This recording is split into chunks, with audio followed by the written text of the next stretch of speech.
आणि आत्ताच एक महत्त्वाची बातमी येते, मुंबई उच्च न्यायालयाने ताशेरे ओढलेले आहेत आणि मुंबई मेट्रोसाठी वृक्षतोड करू नका असं मुंबई हायकोर्टाचं म्हणणं आहे। सरकारला फटकारलेलं आहे। मुंबई मेट्रो 3 साठी जी वृक्षतोड सुरू आहे ती केली जाऊ नये असं यावेळी म्हणण्यात आलेलं आहे। चर्चगेटमधील रहिवाशांच्या याचिकेवर कोर्टाने हे आदेश दिलेले आहेत। झाडच राहिली नाहीत तर दुसऱ्या ग्रहावर जावं लागेल असं देखील यावेळी हायकोर्ट म्हणतंय।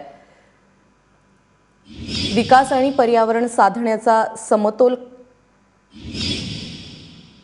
समतोल साधण्यासाठी म्हणून सरकारला अनेक प्रयत्न करावे लागणार आहेत आणि त्याच दरम्यान आता मुंबई उच्च न्यायालयाने अशा पद्धतीने ताशेरे ओढलेत। अमेय राणे आपला प्रतिनिधी आता आपल्याबरोबर आहे। अमेय, काय म्हटलेलं आहे उच्च न्यायालयाने?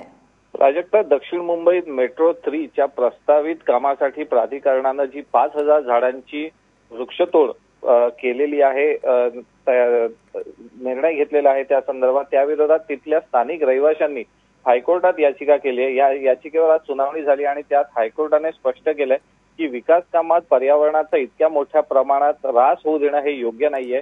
विकास कामात थोडाफार वृक्षतोड किंवा एखाद्याच्या घरावर येणारी टाच समजू शकतो, पण इतक्या मोठ्या प्रमाणात जर पर्यावरणाचं नुकसान होणार असेल तर उद्या आपल्याला सगळ्यांनाच म्हणजे मानव वस्तीला एखाद्या दुसऱ्या ग्रहावर जाऊन राहायची परिस्थिती येईल आणि उद्या जर झाडच राहिली नाही तर ऑक्सिजनची कमी होईल आणि ऑक्सिजनच्या कमीमुळे येणारी भावी पिढी ही कदाचित विकृत पैदा होऊ शकते अशी ही भीती हायकोर्टाने व्यक्त केली आहे।